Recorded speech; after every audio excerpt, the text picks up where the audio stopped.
پڑھیے، اگر آپ کو تاریخ، اگر آپ کو اسلام کو جاننا ہے تو ابو بکر صدیق کو پڑھیے، عمر فاروق کو پڑھیے، عثمان کو پڑھیے، علی کو پڑھیے، حسن و حسین کو پڑھیے، سعد کو پڑھیے، عبد الرحمن کو پڑھیے، طلحہ کو پڑھیے، زبیر کو پڑھیے، اور سعد و سعید کو پڑھیے، عبد الرحمن عوف کو پڑھیے، ابو عبیدہ کو پڑھیے، مصعب بن عمیر کو پڑھیے۔ آپ کو اسلام کو جاننا ہے تو بادشاہوں کو مت پڑھیے، اس لیے کہ بادشاہوں کا کوئی دھرم نہیں ہوتا، ان کا کوئی مضبوط کانسیپٹ نہیں ہوتا۔ اگر ہوتا ان کا کوئی مضبوط کانسیپٹ تو اس دھرتی کے اوپر جلال الدین اکبر، جلال الدین ہمایوں کا بیٹا اکبر بادشاہ، وہ اگر دھرم پرست ہوتا تو ان کے سامنے میں کھڑے ہو کر مجدد الفسانی نے کہا تھا کہ اے اکبر، تم مسلمان ہو لیکن تم دھارمک نہیں ہو، تم مسلمان صرف نامی ہو، تم ایک بادشاہ ہو، تم نے نئی شریعت لانچ کرنے کی کوشش کی قرآن کے مقابلے میں، اکبر کا نام لے کر ہم کو بدنام کیا جاتا ہے۔ اکبر ہمارا شریعہ، ہمارا رول ماڈل نہیں ہے۔ اکبر نے تو ایک نیا دین لانچ کرنے کی کوشش کی تھی۔ اگر اکبر صحیح دین کا رہنما اور رہبر ہوتا تو مجدد الفسانی رحمت اللہ علیہ سامنے کھڑے ہو کر ان کو للکارتے نہیں اور پھر ان کے باطل عقائد کا پردہ فاش نہیں کرتے، لوگوں کے سامنے میں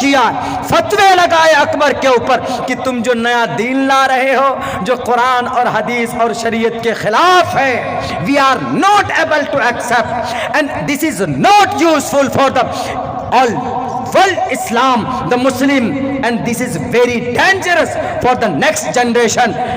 تو انہوں نے کہا کہ یہ بہت زیادہ خطرناک ہو سکتا ہے، یہ شریعت قرآن، موجودہ قرآن و شریعت کے خلاف ہے۔ اس دین کا نام کیا تھا؟ دین الہی۔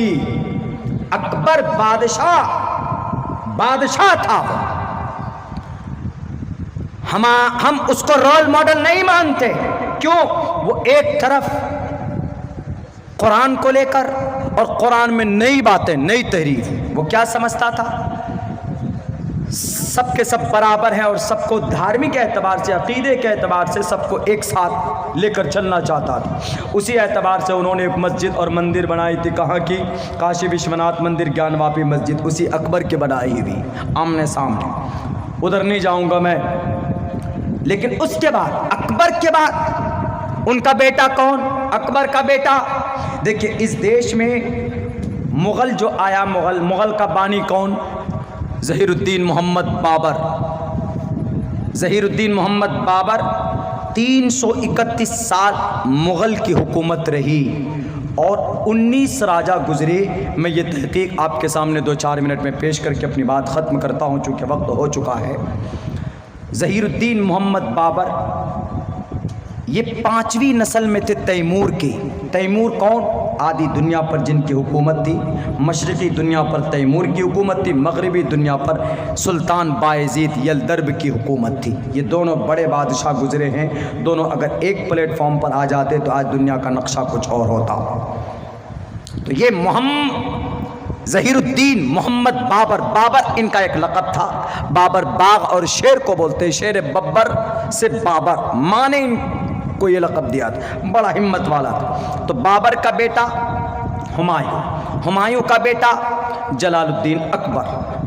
اکبر نے سب سے زیادہ بھارت کو، اس وقت الگ الگ راجہ تھے نا، الگ الگ صوبے میں، یہاں راجہ، بے گسرائے کا الگ، کھگڑیا کا الگ راجہ، بھاگلپور کا الگ راجہ، ادھر سیمانچل کا الگ راجہ، تو سب کے اوپر آکرمن کر کے اکبر نے پورے یہ ایک کیا، حملہ کر کے۔ اس وقت جس کی تلوار، جس کی فوج، جس کی طاقت، جس کی رننیتی زیادہ، وہی سب سے بڑا بادشاہ۔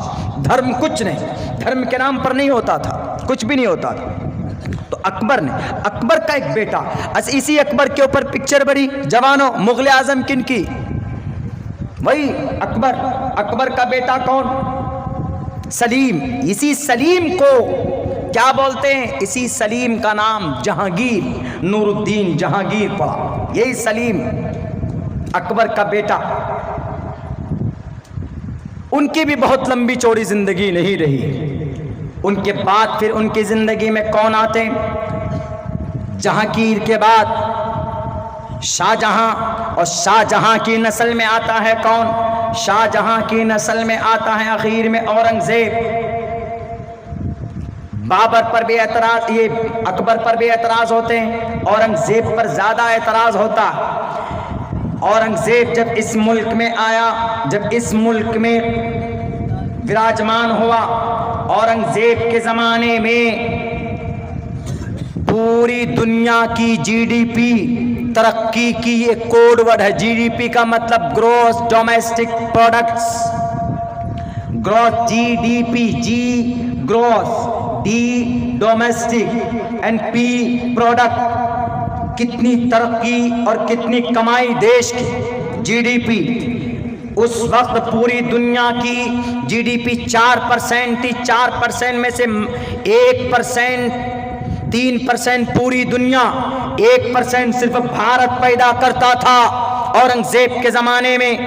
اور یہ وہ اورنگزیب تھا جو تھا دھرم پرست، دھارمک تھا، لیکن دھرم کے نام پر کسی کو تکلیف نہیں دی، بلکہ اتنا ایماندار بادشاہ آج تک تاریخ کی کسی بڑی کتاب میں نہیں لکھی. Doctor B N Pandey, he was member of parliament 1977. 1977 میں doctor B N Pandey parliament کے ممبر تھے. انہوں نے کہا کہ اورنگزیب پر جتنے الزامات لگتے ہیں وہ غلط ہے، اس لیے کہ اورنگزیب اتنا ایماندار تھا. جب اس کی موت کا وقت قریب آیا تو انہیں اپنے وصیت نامہ کو نکال کر جب دیا ان کی بیوی عالیہ بیگم نے، تو ان کی وصیت نامے کو پڑھیے تو آپ کی آنکھوں سے آنسو نکلیں گے. یہ اورنگزیب وہ تھا جو اتنی بڑی دولت کا، پورے اکھنڈ بھارت کا، پورے بھارت کو اکھنڈ بنانے والا کوئی ماتر بادشاہ تھا. ایک بادشاہ تو اورنگزیب رحمت اللہ علیہ، عالمگیر اورنگزیب رحمت اللہ علیہ. اتنی بڑی دولت کے گدی پر بیٹھنے کے باوجود بھی اس اورنگزیب نے مرتے وقت ان کی پرسنل انکم کتنی تھی؟ 3 لاکھ، 4 لاکھ، 5 لاکھ. سوئس بینک میں بھی اکاؤنٹ تھا کیا؟ بالکل نہیں. بلکہ آج کی تاریخ میں ان نیتاؤں کو جو عوام کے ٹیکس سے 10 لاکھ روپے کی سوٹ پہنتے ہیں، 3 لاکھ روپے کا قلم اور پین استعمال کرتے ہیں، ایک سفر میں کروڑوں روپے خرچ ہوتا. آج کی تاریخ میں یہ نیتا، یہ گونگے اور بہرے، یہ شرابی اور کبابی، یہ ہندو مسلمانوں کو لڑانے والی اسکیمیں اور سازشیں کرنے والے، رچنے والے. لیکن دیکھو اورنگزیب کی زندگی کو. وہ اورنگزیب جب مرتا ہے، مرنے سے پہلے اپنی بیوی کو وصیت کرتا، اے عالیہ بیگم میں مر جاؤں، مرنے کے بعد میرے اس تجوری میں، میرے پاس 2 تجوری. عالیہ بیگم سے کہتا ایک تجوری کو کھول کر دیکھنا، وہاں پر صرف 14 روپے 12 آنے پیسے. ان روپوں کو میں نے حاصل کیا ہے کیسے؟ یہ ٹوپیاں بیچ بیچ کر. ایک شہنشاہ جو پورے بھارت کا کو اکھنڈ بنانے والا اورنگزیب، وہ جب مرتا ہے تو اس کے پاس ماتر 14-12 آنے روپے ہوتے ہیں. 14 روپے 12 آنے یا 12 روپے 14 آنے پیسے ہوتے. اے عالیہ بیگم جب میں مروں تو میرے ان پیسوں سے میرے کفن کو خریدنا، بیت المال سے مت لینا، سوئس بینک سے مت لے، یہ ریزرو بینک سے مت لینا. کیوں؟ وہ عوام کا پیسہ ہے، وہاں مت جانا. اس وقت بیت المال ہوا کرتا تھا. آج کی تاریخ میں ریزرو بینک، بہار گورنمنٹ، بھارت کا بیت المال، ریزرو بینک آف انڈیا لٹا دیا گیا. اورنگزیب 14 روپے 12 آنے پیسے میں نے ٹوپی بن بن کر ان کو بیچ کر فروخت کر کے ہم نے جو پیسے کمائے ہیں ان سے یہ پیسہ جمع ہوا. میرے ان پسینے کی کمائی سے میرے کفن کو خریدنا. اور سنو 300 روپے میرے فلاں تجوری میں ہے اور ان 300 روپے کو لے کر تم غریبوں میں چلے جانا، بانٹ دینا. کہا کہ بادشاہ جی آپ تو مہاراجا ہیں. راجا بھی نہیں، مہاراجا ہیں آپ تو. آپ کی تو آن بان شان کے ساتھ رخصتی ہونی چاہیے. آپ کے جنازے کو 21 توپوں کی سلامی ہونی چاہیے. آپ کے لیے تو ہزاروں لاکھوں کروڑوں دینار و درہم بانٹے جانے چاہیے. کہا کہ نہیں، ان پر میرا حق نہیں ہے، غریبوں کا ٹیکس ہے وہ. میں ٹیکس پے کرتا ہوں 4,98,000 روپے سالانہ. مجھے ادھیکار ہے سوال کرنے کا بھارت کے پرائم منسٹر سے جو بھی ٹیکس پے ہے.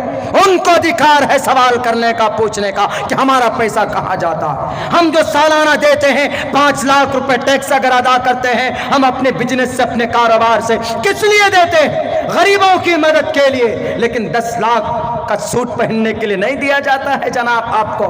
کوئی بھی آدمی ٹیکس پے کرتا ہے۔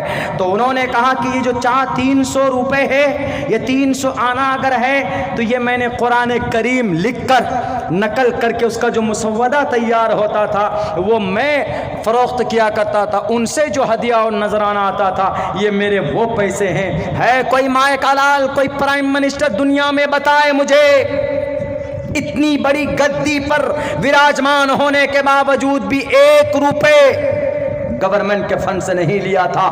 اس بادشاہ کا نام، اس کا نام اورنگزیب عالمگیر رحمت اللہ علیہ۔ تہجد پڑھتا تھا۔ جب مونگیر پہنچا تو وہاں پر سیتا کنڈ کو دیکھا تو 70 بیگھہ زمین الاٹ کر دیا۔ میرے ہندو بھائیوں، مونگیر قریب میں، اب تو روڈ بھی بن گئی ہے، چلے جائیے سیتا کنڈ۔ منظر قاسمی صاحب بڑے بھائی صاحب جانتے، وہاں رہے ہیں، بہت امیر شریعت کی رحمت اللہ علیہ کے ساتھ بہت رہتے تھے۔ جائیے سیتا کنڈ کا پانی آج بھی گرم نکلتا ہے۔ اس سیتا کنڈ میں جو اتنی بڑی باؤنڈری ہے، جو اتنی بڑی زمین ہے، 70 بیگھہ زمین آج بھی لکھا ہوا ہے وہاں کے دستاویز میں، دیکھیے وہ اورنگزیب عالمگیر کی دی ہوئی۔ اس اورنگزیب کو لوگ بدنام کرتے۔ تو بہرکہ ہم نے 3 باتیں کی تھی، ایک سمویدھان کے تعلق سے، اس کو بھی ہم نے سمجھانے کی پوری کوشش کی۔ دوسری باتیں سیرت، جو کہ اماں عائشہ سے ریلیٹ تھی۔ اماں عائشہ وہ تھی جن کے اوپر الزام لگے تو اللہ نے حضرت جبرائیل بھی نے ڈائریکٹ وحی کے ذریعے، حضرت جبرائیل کے ذریعے سے ان کی پوترتا کو بیان کیا۔ یوسف علیہ السلام پر تہمت بہتان لگا، بچوں کے ذریعے گواہی دلوائی۔ مریم کے اوپر بہتان لگے، بچے کے ذریعے گواہی دلوائی گئی۔ لیکن اماں عائشہ پر جب بہتان لگا تب اللہ تبارک و تعالیٰ نے ڈائریکٹ کہا کوئی بچہ نہیں، ڈائریکٹ جاؤ جبرائیل وحی لے کر پہنچو اور اماں عائشہ کی طہارت کو بیان کرو لوگوں کے ساتھ۔ وہ ہے اماں عائشہ صدیقہ رضی اللہ تعالیٰ عنہا۔ ان کے اوپر ابھدر ٹپنی کرنے سے پہلے میڈم شرما جی سوچئے گا، پڑھیے گا، اس کے بعد کچھ آگے ڈیسائیڈ کیجئے گا کہ ہمیں کیا بولنا ہے۔ اللہ سے دعا کرتا ہوں کہ اللہ تبارک و تعالی ہم تمام مسلمانوں کو کہنے سننے سے زیادہ عمل کی توفیق دے، اور اس دیش میں ہندو مسلمان اتحاد کے ساتھ رہیں، امن کے ساتھ رہیں، اور جو لوگ ماحول کو خراب کرنا چاہتے ہم تو دعا کرتے ہیں کہ اللہ ان کو ہدایت دے دے۔ اگر ہدایت نہیں ہے ایسے ظالم اور شرارتی اور فسادی آدمیوں کے مقدر میں، تو ایسے ظالموں اور شرارتی فسادیوں سے ہمارے اس ملک کی یا اللہ دھرتی کو تو پاک و صاف فرما، ایسے لوگوں کے ظلم سے۔ بہت بہت شکریہ ساتھیوں، چونکہ اور بھی ہمارے مقرر ہیں ان کو بھی آپ کو سننا ہے۔ جزاکم اللہ خیراً جزا۔ السلام علیکم ورحمۃ اللہ وبرکاتہ۔